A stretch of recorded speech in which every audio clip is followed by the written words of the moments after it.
오늘 3차 시 파트 들어가는 날이죠. 교재 먼저 좀 펼쳐보도록 하겠습니다. 우리가 지난 1차 시 때 뭘 학습했냐면 글을 어떻게 잘 읽을 것인가를 학습을 했어요. 그쵸? 글을 이해하고 해석할 수 있는 능력이 가장 중요하다라고 했었고, 이 능력이 바로 뭐야? 문해력이다 라고 말을 했죠. 자, 그 다음에 두 번째 파트에서 배웠던 게 뭐냐면 수능 어법을 어떻게 감에 의존하지 않고 실제 100% 정확한 근거를 가지고 풀 것인가, 여기에 대한 학습을 지난 시간까지 진행을 했어요. 오늘 들어가는 학습은 지난주 1, 2차 시 학습을 기반으로 해서 들어가는 심화 학습 단계고, 우리 커리큘럼의 메인이 시작되는 단계가 오늘부터입니다. 알겠죠? 그래서 여러분들 지금부터 제가 이제 빈칸 추론에 대한 학습을 시작을 할 건데요. 오늘 들어가는 대부분의 문제는 어떤 문제 정도로 보시면 되냐면, 여러분들 빈칸 추론 문제가 31부터 34번까지 이렇게 네모난게 있죠. 그치? 근데 빈칸의 가장 주요한 특징은 뒤로 가면서 어려워져요. 이거 무슨 말인지 알겠어? 그러니까 31번과 32번은 주로 2점짜리 문항이 배치가 되고, 33번과 34번 문항은 주로 3점짜리 문항이 배치가 되잖아. 그래서 33번, 34번 문항이 조금 어렵죠. 오늘 들어가는 모든 문제는 다 33번, 34번 정도 난이도라고 보셔도 돼요. 그러니까 한 문제 한 문제가 좀 어떨 수 있어? 너희들이 되게 고통스럽게 할 수 있어. 그치? 근데 우리 실제 심화학습의 몇 번째야? 첫 번째 단계죠. 그리고 우리가 수업한 지는 딱 지금이 세 번째 주차가 들어가는 주야. 그러니까 안 풀린다고 해서 너무 스트레스를 받거나 자기 자신에 대해서 실망을 하거나 너무 힘들어하거나 할 필요 없어요. 너희들만 어려운 문제가 아니라 오늘 들어가는 문제는 전체적으로 다 어려운 문제들로만 구성이 돼 있고, 우리의 모든 교재들은 다 그런 문제들로만 구성이 되어져 있어. 그러니까 문제가 막 쉽게 안 풀리면 너희가 잘못한 게 아니라 문제 자체가 그냥 어려운 겁니다. 이해할 수 있겠죠? 요 얘기 먼저 깔아놓고 가야 마음에 상처가 안 돼. 문제를 풀면서. 어제 보니까, 어제는 이제 화요일반 수업을 하는데 다 이제 나름 영어를 잘한다는 친구들이 와가지고 수업을 듣고 있는데, 여기 앞에 있는 친구들 보니까 세 문제를 연속으로 다 틀리고 있는 거야. 너무 스스로에 대해서 자존심을 상해하는 모습이 좀 보이더라고. 그럴 수 있으니까 걱정하지 말라는 겁니다. 알겠죠? 문제가 어려운 게 맞아요. 오케이? 자, 그러면 우리 본격적으로 빈칸 추론 문제 한번 시작해 보도록 할 건데, 제가 본격적으로 빈칸 추론을 시작하기 전에요, 여러분들이 빈칸 추론 문제를 풀면서 머릿속으로 항상 고민하는 지점을 먼저 좀 해결해 주고 가면 좋을 것 같아. 그게 뭐냐면, 일단 여러분 필기 같이 할 준비하면서 따라오면 좋을 것 같습니다. 우리가 빈칸 추론 문제를 풀 때요, 항상 이런 고민을 많이 해. 야, 빈칸의 위치가 중요하다고 하는데 빈칸이 포함된 문장을 먼저 읽어야 되나? 아니면 그냥 원래 글을 읽는 것처럼 첫 문장부터 글을 읽어 내려가야 되나? 이 고민을 항상 하게 된다고. 그치? 근데 내가 여기에 대해서 얘들아, 나는 개인적으로 이렇게 생각해 라고 하는 건 공신력이 있는 얘기야, 없는 얘기야? 없는 얘기죠. 그러면 나는 이렇게 얘기할 거야. 평가원은 이렇게 얘기해 라고 이야기를 좀 해줄 거야. 알겠지? 그걸 가지고 우리는 좀 올바르고 효율적으로 독해하는 방식은 무엇일까에 대해서 한번 얘기를 해볼 겁니다. 알겠죠? 자, 평가원은요, 이 빈칸 추론 문제에 대해서 약 2페이지에 걸쳐서 되게 장황하게 기술을 해놓고 있어. 페이지가 되게 깁니다. 이 설명을 해주는 페이지가. 빈칸 추론은 이렇게 출제하고 이렇게 학습하시면 됩니다 라는 페이지가 2페이지가량 되는데, 이 빈칸 추론 2페이지가량을 쭉 훑어보면요, 되게 눈에 띄는 표현이 하나가 있어. 그 표현 하나 적어줄게. 잘 봐봐. 평가원은요, 자신의 학습 가이드에 이렇게 적어놓고 있습니다. 빈칸에 들어가는 내용은요, 지문 내에 존재하는 것이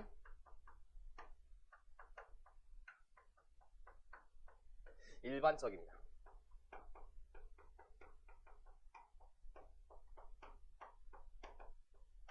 이렇게 적어놓고 있어.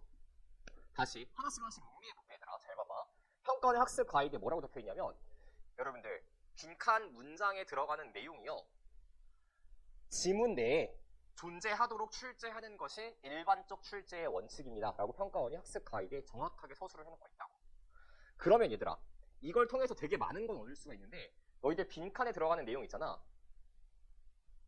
이거 어디서 찾으면 될 거야? 지문 속에서 찾으면 될 거야. 이 말 이해할 수 있겠지? 자, 우리는 빈칸에 들어갈 내용을 어디서 찾을 거라고? 지문 속에서 찾을 수 있을 거라고. 그럼 얘들아, 우리가 지문을 읽을 때 무언가를 찾겠다는 목표를 정하고 읽는 게 좋아요? 아니면 목표 없이 읽다가 이거 찾아야겠네 생각해서 다시 올라가 찾는 게 좋아요? 목표를 먼저 찾고 나서 지문을 읽어가면서 이 목표에 해당하는 대상을 찾아내는 게 좋잖아. 이게 효율적으로 글을 읽는 방식이라고. 그러니까 우리는 지금부터 무슨 문장부터 먼저 읽을 거냐면 빈칸이 포함된 문장을 먼저 읽을 거야. 그래서 빈칸이 요구하는 내용이 무엇인지를 먼저 찾을 겁니다.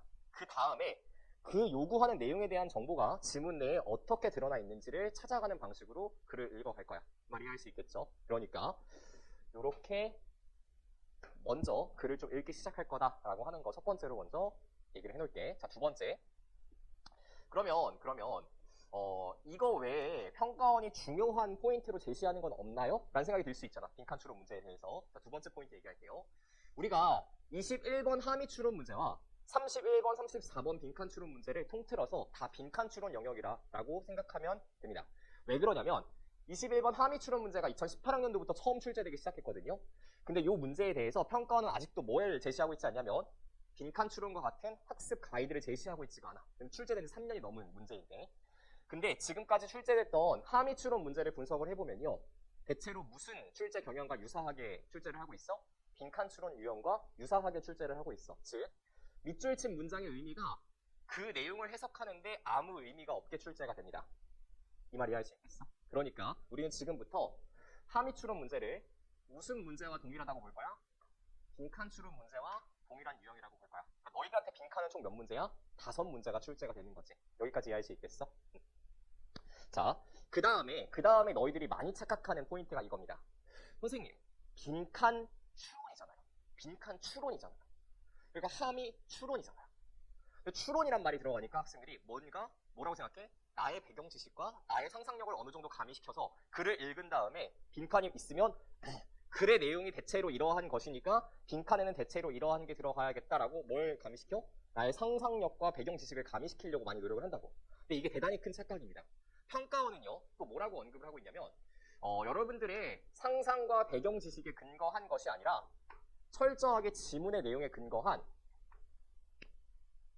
사실적 추론을 평가하겠다라고 얘기를 하고 있어요. 다시 한번 뭘 반복한 거지, 얘들아? 요 내용 반복한 거지. 빈칸에 들어갈 내용 어디 있다고? 철저하게 지문 내에 있다고. 그래서 이 추론을 뭐라고 정의한다고? 사실적 추론이라고 정의를 한다고. 요 말 이해할 수 있겠어? 자, 그러면 최종적으로 정리해볼게. 잘 봐봐. 우리는 빈칸 추론을 어떻게 풀 거냐면 이렇게 풀 겁니다. 빈칸이 요구하는 내용이 있어요. 이 말 이해할 수 있겠지? 빈칸이 요구하는 내용이 있어. 근데 이거를 지문 속에서 뭐 할 거냐면 필요한 정보를 찾아낼 겁니다. 빈칸이 요구하고 있는 내용이 있는데 이걸 우리가 지문을 읽어가면서 지문 속에서 철저하게 필요한 정보를 찾아낼 거야. 됐죠? 우리는 이렇게 정답을 찾아가는 방식으로 학습을 할 겁니다. 됐죠? 자, 그러면 선생님, 빈칸이 요구하는 내용 있잖아요. 빈칸이 요구하는 내용. 주로 어떤 내용들이 들어가나요? 여기에 대한 얘기를 좀 해볼게. 평가원의 학습 가이드에 보면요. 이렇게 나와 있어요. 빈칸에 들어가는 내용은 크게 두 가지로 출제를 하겠다라고 얘기를 하고 있습니다. 첫 번째, 그리고 두 번째.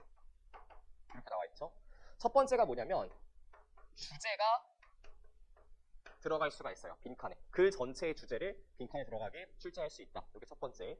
또는 주요한 세부 사항을 출제하겠다. 이게 두 번째 원칙입니다. 그러니까 빈칸에 들어가는 내용은 크게 두 가지가 있는 거야. 평가원의 관점에서 봤을 때. 빈칸에는 주제가 들어가거나 또는 지문 내에 주요한 세부 사항이 들어가는 방식으로 글이 출제가 되는 겁니다. 이거 이해할 수 있겠어? 자, 두 번째. 빈칸이 요구하는 내용을 읽었어요. 그치? 그 다음에 이게 요구하는 정보를 찾아야 되는데 얘들아, 지문의 내용이 쉬워 어려워? 어렵죠. 그치? 심지어 빈칸이 포함된 문장을 해석도 못하는 애들이 되게 많다고. 그러니까 실질적으로 빈칸이 어려운 이유는 뭐야? 이 접근법을 몰라서 어려운 거야? 그게 아니야. 절대 그게 아닙니다. 뭐가 어려운 거야? 문장을 해석하고 이해하는 능력이 상당히 중요한 유형이라고요. 빈칸 추론은. 결국. 즉, 뭐가 중요하다고? 문해력이 중요하다고요. 결국 독해력입니다. 빈칸이 요구하는 내용을 읽어낼 수 있는 게 첫 번째야. 근데 대다수의 친구들이 여기서 막혀요. 오늘 보면 알겠지만 빈칸 문장 자체가 되게 까다롭고 어렵게 구성이 되어져 있어. 그러니까 도대체 빈칸이 뭘 물어보는 거지? 이걸 못 찾아. 여기서 첫 번째 좌절이 겪는 거죠. 자, 두 번째. 어떻게든 빈칸이 요구하는 내용을 찾았어. 근데 지문을 읽어보니까 지문의 난이도가 상당히 어려워. 그러니까 도대체 이 빈칸에 요구하는 내용이 지문 내에 어떻게 드러나 있는 거지를 독해하지 못하는 겁니다. 그러니까 정답을 구성할 수가 있어 없어? 없는 거야. 이해할 수 있겠니? 그래서 우리는 일단 기본적으로 이 방향대로 문제를 풀 건데 너희가 항상 어려워하는 33번, 34번 킬러 문항을 잡기 위해서는 근본적으로 뭐가 뒷받침이 돼야 된다? 요 문해력이 뒷받침이 돼야 된다라고 하는 걸 정확하게 인지하면서 문제를 푸셨으면 좋겠습니다. 얘들아, 그래서 빈칸 문제를 푸는 마법 같은 건 있어 없어? 없죠. 뭐가 필요해? 절대적으로 요 독해력이 필요한 거야. 이 문해력이 절대적으로 필요한 거야. 그러니까 빈칸에 맞추기 위해서는 학습 양이 절대적으로 받쳐줘야 돼요. 절대적인 시간이 좀 필요하다라고 하는 거야. 실력이 쌓이는 시간. 이해할 수 있겠지? 자, 그러면 실질적으로 빈칸 문제라고 하는 거 어떻게 출제되는지 제가 2019학년도 수능 문제를 가지고 한번 보여드리도록 할게요. 잘 봐봐. 우리 어떻게 푼다 그랬지? 빈칸이 요구한 내용 먼저 읽어본다 그랬지? 읽어보니까 뭐라고 나왔냐면 마지막 문장에 따라서 thus heritage is 밑줄이라고 나왔어요. 다시 따라서 유산은 밑줄이야 라고 문제가 출제가 됐어. 2019학년 수능 문제. 그래서 지문에서 이 유산에 관련된 정보가 어떻게 나와 있는지 한번 찾아볼 거야. 가볼게. 잘 봐봐. 유산이라고 하는 건 있잖아요. 유산이라고 하는 건 현재의 수요에 따라서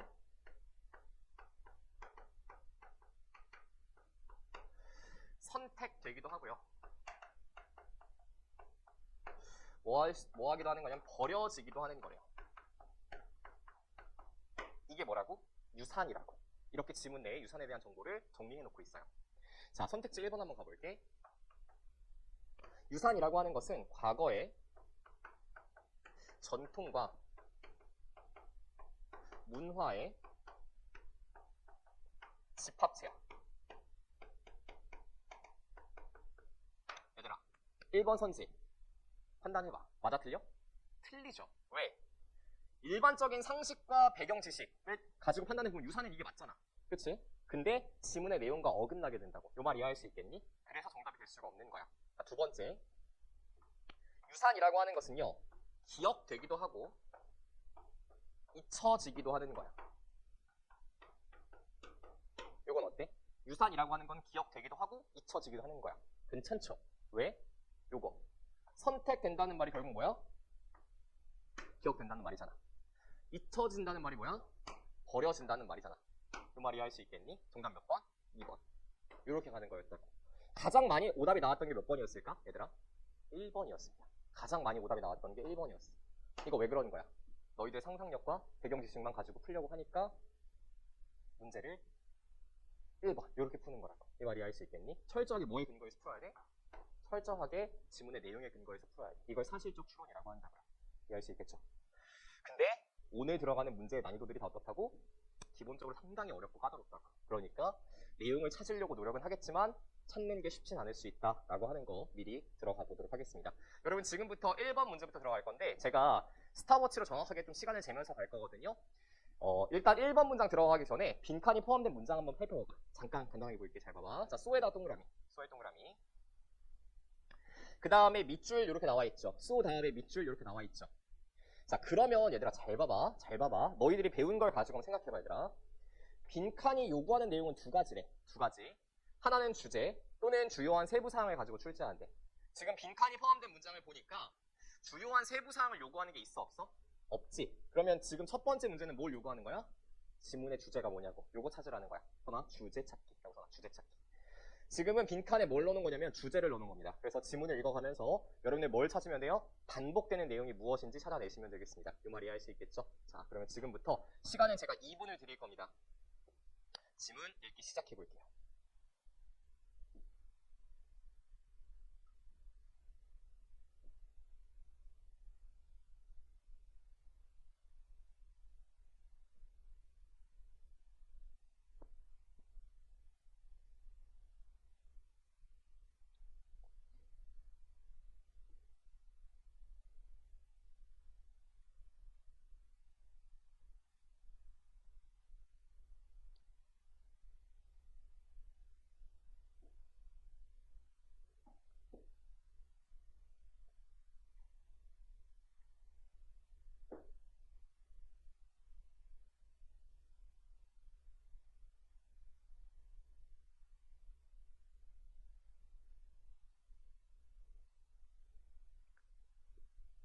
1분 남았습니다.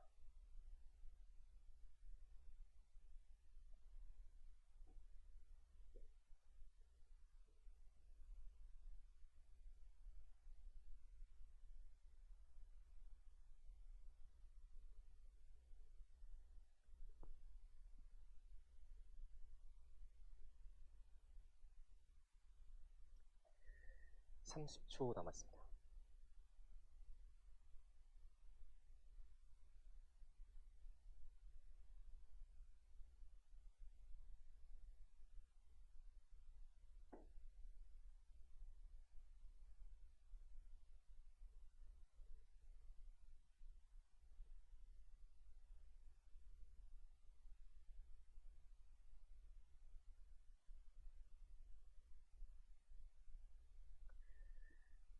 자, 시간 종료할게요. 쉽진 않죠? 글을 읽는 게. 한번 저랑 같이 하나씩 좀 읽어가 보도록 하겠습니다. 어쨌든 글이라는 건 우리가 이해를 할 수 있어야 돼. 그치? 다시 글이라는 건 뭐 할 수 있어야 돼? 우리가 이해를 할 수 있어야 돼. 이해가 모든 글을 읽기의 기본입니다. 한번 들어가 보도록 할게요. 자, 첫 문장을 보니까 뭐라고 나왔냐면 By expecting what's likely to happen next. 밑줄 한번 쳐볼게요. 다음에 무슨 일이 일어날지 예측함으로써요. 당신은 몇 가지 실현 가능한 시나리오를 준비할 수가 있게 됩니다. 따라서 당신은 뭐 할 필요가 없냐면 You don't have to figure things out. 어떠한 상황들을 이해하려고 할 필요가 없어요. 그러한 상황들이 발생하는 동안. 다시 무언가를 예측하게 되면 문제라고 느껴지지 않게 된다고. 무언가를 예측하게 되면 문제라고 느껴지지 않게 된다고. 이거 머릿속에 잡을 수 있겠니 얘들아? 다음 문장. 따라서 이것은 놀라운 일이 아니야. 레스토랑의 점원이요. 당신에게 메뉴판 줬을 때 놀라운 일이 아니야. 이거 예시죠, 여러분들. 뭐에 대한 예시야? 요 문장에 대한 예시잖아. 당연히 내가 레스토랑 가면 메뉴판 줄 게 예상이 되죠. 그러니까 해결해야 될 문제가 아니라고. 됐지? 자, 다음 문장. 자, 점원이요. 당신에게 투명한 액체가 든 유리잔을 하나 줬어. 그럼 너는 물어보지 않아. 혹시 이거 물이에요? 라고 물어보지 않아. 왜? 아니, 당연히 점원이 하얀색 액체가 담긴 무언가를 주면 당연히 물이겠지. 독극물은 아닐 거 아니야. 그치? 예측되니까 해결할 필요가 없다고. 요거 첫 문장 그대로 반복이네. 그치? 자, 다음 문장. 당신이 먹은 뒤에 당신은 이해할 필요가 없어. 왜 내가 배가 안 고프지? 내가 배 안 고프지? 라고 이해할 필요가 없어. 왜? 당연히 음식을 먹으면 배가 부른 게 예측이 되니까. 그쵸? 자, 한 번 더 반복을 합니다. 밑줄 쳐볼게요. 이러한 모든 것들은 예측돼. 그래서 해결해야 할 문제가 아니야. 같은 내용 반복이죠. 이러한 모든 것들은 예측돼. 따라서 해결해야 할 문제가 아니야.